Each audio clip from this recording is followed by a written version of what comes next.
Bonjour YouTube, nous voilà rendus à la ronde 3 du tournoi de Bad Vorisofen.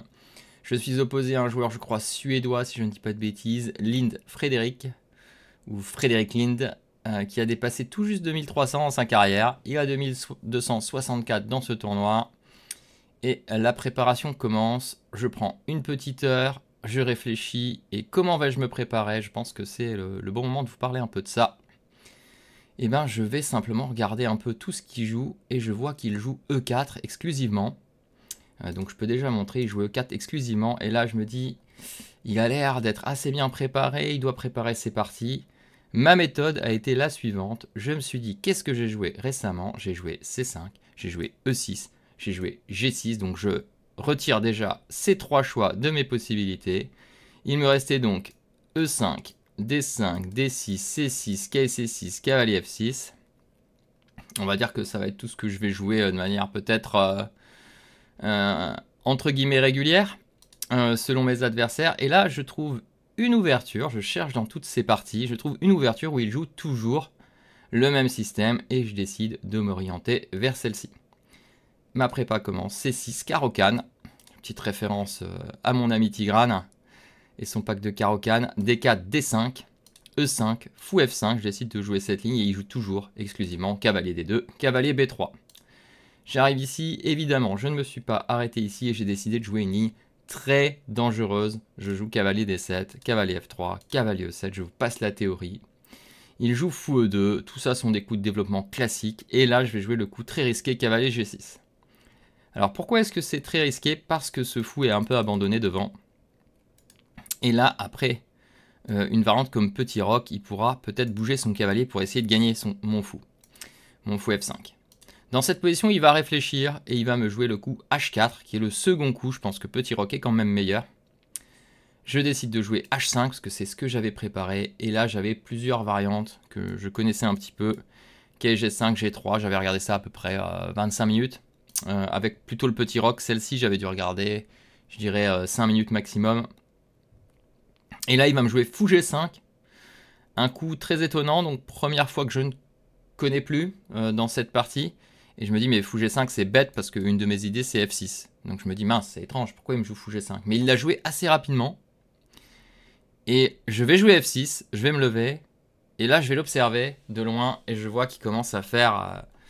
je me remets juste sur la vue caméra, il commence à faire comme ça, il regarde sa feuille, il regarde l'échiquier, il regarde sa feuille, il regarde l'échiquier. Et je comprends qu'il a joué trop vite et il s'est planté. C'était pas la variante qu'il connaissait. Donc plutôt la bonne nouvelle, la prépa qui passe.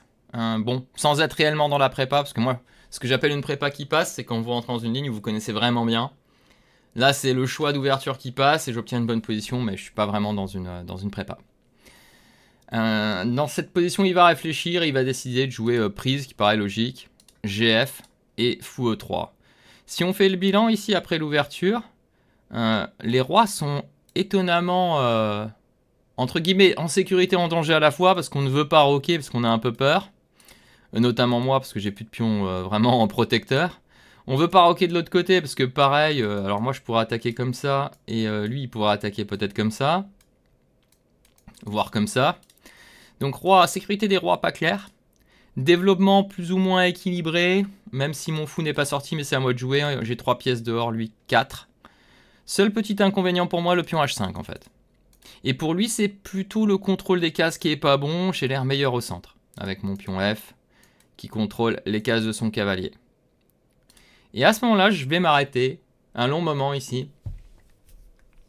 Parce que, de base, je voulais jouer une variante, que je vais essayer de retrouver, parce que ça fait un petit moment quand j'analyse là, que j'ai joué cette partie. Mais mon idée, c'était d'envoyer, je crois, Dame C7 et E5 assez rapidement. Donc je vais vous montrer. Mon idée, c'était Dame C7. Et je me disais, il va attaquer le pion. Donc par exemple, cavalier D2. Je vais jouer roc. Il va me le prendre. Je vais certainement sauter en F4. Il va faire Fou F3, protège. Et là, l'idée que j'avais, c'était E5. Et j'analysais cette position pendant un moment dans ma tête et je me disais, est-ce que c'est si simple? Parce que là, maintenant, j'ai des pions doublés. Alors, j'ai un pion de moins, des pions doublés. J'ai des beaux fous. Je pensais que j'étais mieux, mais je comprenais pas trop l'histoire de s'il arrive à replacer ses pièces, attaquer ce pion. J'arrivais pas à comprendre si c'était un réel avantage, cette position, et cette menace d'échange de fous de case blanche, un peu pénible. J'ai décidé de ne pas jouer cette variante, qui était malheureusement mon premier choix. J'ai réfléchi pendant un moment et je me dis, ce pion, je veux vraiment le garder. Et je trouve une idée qui m'a plu. Je joue Dame E7, Cavalier D2, Dame H7. Placement un peu étrange, mais je défends. 2 fois mon pion. Et je menace en C2 indirectement à certains moments. Il faudra qu'il fasse attention. Il décide de jouer C4, coup assez logique. Et là, je pense que je vais faire une erreur dans la partie. Ma première intention, c'était fou D6. J'avais l'intention aussi du grand roc, mais j'avais un peu peur pour mon roi. Première intention, c'était vraiment ça, mais j'avais un peu peur de ça. Je me disais, comment je vais jouer sur les cavaliers A5? C'était certainement la meilleure ligne. Je pouvais peut-être même roquer simplement. À un moment, par exemple, tour B8. Et s'il fait quelque chose pour attaquer les pions, là, peut-être jouer des C5, peut-être prendre là, je pouvais roquer. Je crois que c'était ça la bonne variante, si je dis pas de bêtises. On regardera ensemble, peut-être que je me trompe. Et je décide de compliquer le jeu, alors que c'est peut-être pas nécessaire. Je vais jouer A5. Je joue sur tous les tableaux. H5, A5, pour jouer à A4. Je lui dis, écoute, tes 2 cavaliers, ils prennent un peu les mêmes cases. Je veux jouer à A4. Si tu viens en C5, je vais te prendre et je vais avoir le centre, alors d'une manière ou d'une autre. Et je temporise un peu et j'abandonne l'idée de grand roc. Il décide de jouer prise en D5. ED5, ça j'avais vu. Il fait cavalier F1, j'avais vu. Je joue fou D6 et au moment où je joue fou D6, je comprends que ma ligne n'est pas bonne. Et je le comprends pourquoi, parce que je m'étais dit, ok, il va jouer KG3 et je vais prendre. Voilà ce que je m'étais dit, je vais prendre. Il prend et j'aurai une belle case ici et tout. Mais en fait, non, ça c'est pas très bon. Les 2 fous sont quand même forts. Quand il va roquer, il aura la colonne F. Alors ça reste pas clair, mais c'est pas génial pour moi au final. Et là, certainement le meilleur, ça va être de bouger mon cavalier et faire bouger mon roi, voire grand roquet. Ça va pas être si simple cette position pour moi. On regardera après, il y a une ligne quand même qui va, mais là, je n'étais pas content. Et heureusement, mon erreur a amené une erreur de sa part. Ici, il va faire une grosse bêtise, il va jouer tour C1. Et tour C1, c'est un peu inutile parce que, ok, il protège la case C2, peut-être qu'il avait peur qu'à un moment, il y a un fou C2 quand mon cavalier bouge. Mais vraiment, il y avait quand même, la grande idée, c'était venir chasser mon fou, attaquer ce pion et me poser des vraies questions. Et à ce moment-là, je vais prendre le contrôle de la partie avec fou E4. Je pense que c'est très précis. Donc je laisse plus le temps de KG3, j'attaque le pion G2. Il joue fou F3. Et je fais F5, que je pense aussi très fort dans cette position. J'ai quelques fois des F4, quelques fois KF4. Maintenant, je vais peut-être pouvoir faire le roc. À voir. J'ai peut-être des cavaliers F6, KG4. Il joue fou G5. Cavalier F4. Alors, fou G5, ça a été motivé, je pense, par le coup F4. Il voulait pas se retrouver avec fou D2, ce pion épine terrible qui lui bloque toutes les cases. Cavalier F4, il n'a visiblement d'autres choix que de prendre, parce qu'il y a des KE prend G2, des KE D3 qui menacent. Prise, prise. Cavalier E3, il ressort le cavalier. Et là, je trouve un joli coup, un peu de prophylaxie. Fou revient. Alors, prophylaxie contre les entrées sur C5. Et l'idée de F4, l'idée de fou B4, l'idée peut-être A4, A3, peut-être mon fou est utile. Je trouvais que c'était un bon coup. Ça défend bien les cases noires. Prophylaxie aussi sur les G3 tempo un jour. Je trouve que c'est pas mal. Il fait fou prend, pion prend, il commence à manquer de temps. Il envoie cavalier C5. Ici, réflexion. Je sais plus combien j'avais de temps, peut-être 30 minutes. Ou 20 minutes. J'hésite parce que je me dis que les deux sont bons. Et mon choix a été motivé en me disant mon fou est quand même très très fort, donc je vais le garder. Je prends. Prise et fou E5. À ce moment-là, tout de suite dans ma tête, je me dis attention à ce sacrifice. Genre par exemple, si au prochain coup je rock et que Kay prend D5, je suis obligé de prendre. Attention, je peux perdre 2 pions dans l'affaire. Ça commence à tilter dans ma tête. Kay D5, je vois qu'il a pas beaucoup de temps. Il fait des bons coups ici, tour C2. Je me décide pour petit roc. Alors peut-être grand roc est mieux, j'ai hésité. Petit roc me paraissait malin de mettre mon roi en H8. Je me disais qu'il est bien protégé là-bas. Il fait petit roc. Je joue tour E8, je garde en tête cette idée. Alors petit roc était motivé bien sûr par l'idée que si, je vais quand même le montrer, si il prenait, que je dise pas de bêtises, j'ai simplement tour des 8 et je gagne la pièce. Parce que s'il fait tour des 2, je prends. Et là, bien sûr, je ne suis pas dans l'obligation de prendre, donc je peux jouer plein d'autres coups. Genre par exemple tour 8. Voilà pourquoi ça ne fonctionne pas. Donc premier piège, il n'est pas tombé dedans. Et là, je me dis, ouais, il faut vraiment que je trouve ce piège. Il va y avoir une jolie fin. Ça va être tour 8. En fait, je me disais, c'est totalement gagnant, mais il n'y a pas de gain direct. Donc autant tendre un piège. Il fait tour 2.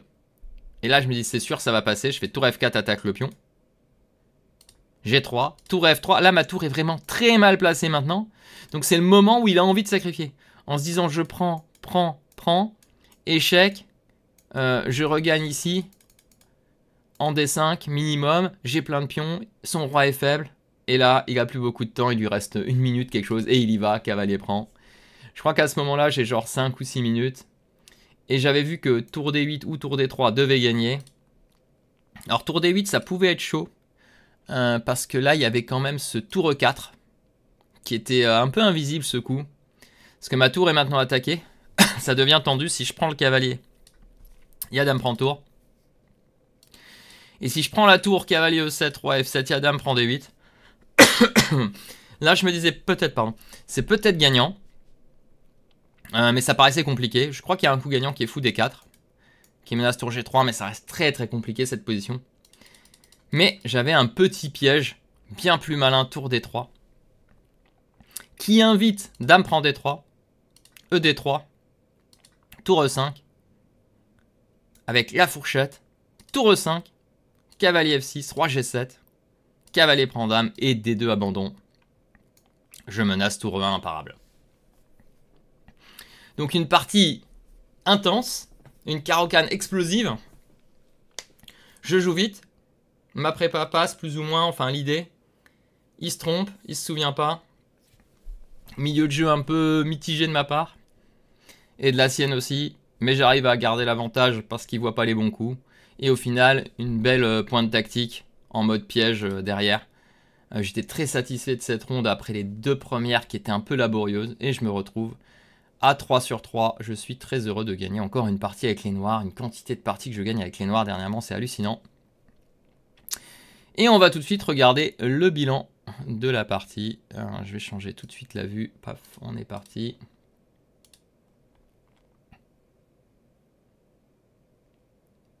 Et on a une précision à 94,8. On voit qu'à un moment, il y a eu une égalité que j'ai laissée. Et c'est l'histoire du KSG3, si mes souvenirs sont bons.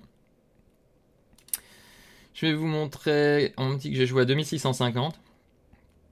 Ouverture 99,6, même s'il joue une mauvaise ligne. Ok, alors quand je dis que je joue une mauvaise ligne, c'est entre guillemets, c'est une mauvaise ligne pour l'ordi, mais c'est intéressant. En fait, j'ai fait un pari dans cette partie. J'ai parié, en fait, j'ai fait le pari qu'il ne connaîtrait pas. Voilà. Et c'est ce que je faisais toujours avant. Je jouais des lignes très risquées, et je faisais le pari que mon adversaire ne saurait pas le jour J. Ou ne connaissait juste pas, ou qu'il ne trouverait pas. Des fois, c'est payant. Des fois, c'est une catastrophe. Voilà. Alors, on va regarder, mais tout ça, c'est la théorie. Et voilà, KG6, il dit plus théorie, mais en fait, c'est de la théorie. Et là, le meilleur coup, selon moi, c'est Rock. Hein. Rock, et là, mon idée, c'était F6, et là, le bon coup, cavalier E1 pour menacer G4. Et c'est le bordel. On n'est pas bien avec les noirs, mais la position n'est pas si simple à jouer pour les blancs. Il y a pas mal de parties. Vous pouvez regarder si ça vous intéresse. H4, H5 est quasi forcé. Hein. Je ne peux pas laisser H5, je ne l'ai pas dit tout à l'heure. Et là, voilà. La ligne que je connaissais, c'était ça. Ça, je vous dis un peu, hein, fou G5. F prend G, G4. J'avais analysé ça jusqu'au bout. En fait, c'est marrant, mais j'avais analysé ça jusqu'au bout, mais en genre 4 minutes. Hein, 3 minutes, pas plus. Hein. J'avais regardé ça, ça. Dame H5, G6, tac, fou G7. Il peut pas prendre en G5 à cause de la fourchette. Roi E2 est le bon coup. Et là, j'avais choisi cavalier F5. Fou G5, dame C7. Juste pour, je vous montre quand même ma prépa ici dans cette seconde ligne. Je suis gentil, je vous montre pas la ligne principale par contre, parce que je m'en souviendrai même pas. Mais ici, voilà, c'est dame H7. Cavalier F8. Dame G8. Et voilà, et ça c'était, je m'étais plus ou moins arrêté là en disant ok ça va être tendu. Et J'avais regardé, je crois, aussi cavalier F8. Non, comment c'était? Non, c'était bien ça. Non, c'était bien ça. Et dame H7 était le bon coup. Et qui F8, non, c'était vraiment ça que j'avais regardé. Dame G8.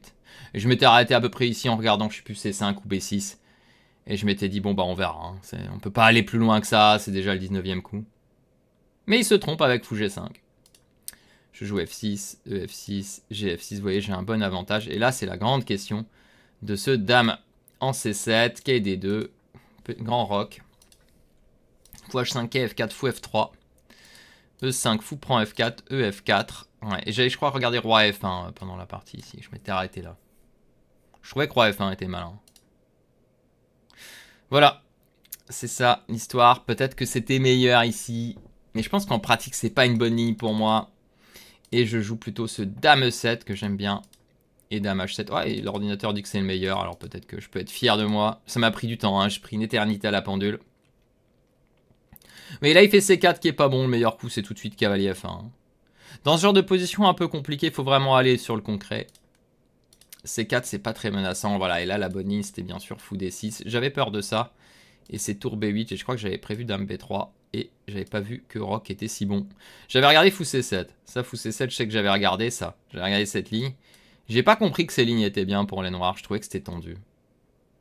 Un peu fainéantiste dans le calcul. Hein. Ah, le calcul, c'est vraiment mon point faible en ce moment. Si vous me jouez compliqué. Je joue à 5. À 5, c'est douteux. Il trouve le bon coup. Et il fait KF1, très bon coup. Et là, je vais faire fou B4 et je fais ce fou D6 et G3 égalisé. Et le bon coup, il me semble, c'est cavalier E7. Et sur fou H5, roi D8. Ou roi F8. Je crois que c'est roi D8. Je pense qu'ici, c'est roi D8. Et ça reste très compliqué. Je pense que c'est quand même plus facile pour moi. Le roi se cache en C7. J'ai des belles pièces. Et surtout, ne pas jouer fou prend, qui était ma première intention. Parce que là, j'ai pas de bon coup. En fait, je sais pas pourquoi j'ai cru que ça, c'était bon, je crois. Mais en fait, si je fais juste petit roc, j'ai aucun sens ma position. En fait, cette position est très mauvaise pour moi. Mes cavaliers n'ont aucune perspective. Regardez, je suis complètement bloqué. Bon, je pense que j'aurais pas fait fou prend parce que je m'en suis rendu compte. Quand je suis dans la position, à un moment, je me dis, mais mince, KG3, j'étais debout. Je fais, waouh, non, catastrophe, je me suis trompé. Et je pense que j'aurais trouvé, mais ça m'aurait peut-être pris du temps. Il fait tour C1, grosse erreur, et là, je prends le contrôle de la position. Et heureusement, cette fois-ci, je ne l'ai pas lâché. Ouais, je vais pas jouer toujours les meilleurs coups, mais... Et j'aime bien mon petit piège à la fin, quand même. En fait, tout est bon, mais il n'y a pas de gain direct. Donc autant tendre un piège. Ouais, ce tour F4, vous voyez, il dit que c'est un bon coup. C'est 2,80, mais il n'y a pas de... Il n'y a pas de plus 5, plus 6, ça va encore jouer, quoi. Il faut créer un petit affaiblissement. Voilà, et là, le piège était tendu. Dame prend D3, douteux, mais c'est le seul coup. Si vous jouez dame A4, de toute façon, tour D5, vous avez perdu.